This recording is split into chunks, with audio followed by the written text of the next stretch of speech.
আসসালামু আলাইকুম গাইস, কি ভাবতেছেন? তেমন কিছু না।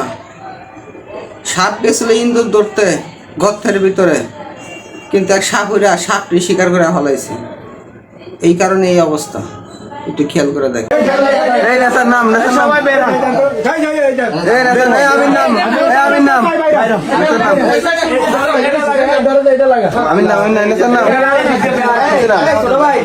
তোমরা তো বাইরে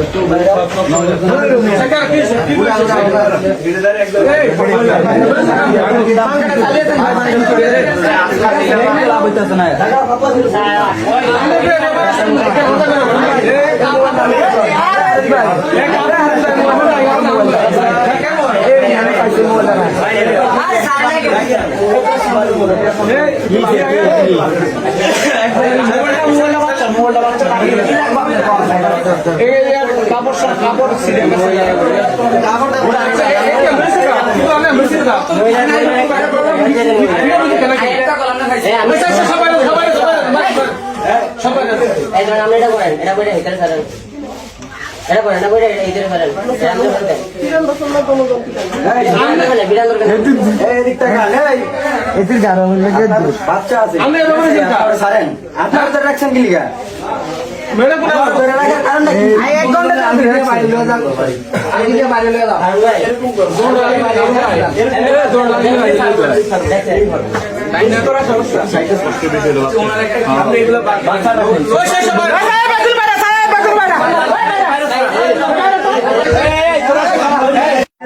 মনে হয় পানি খাবে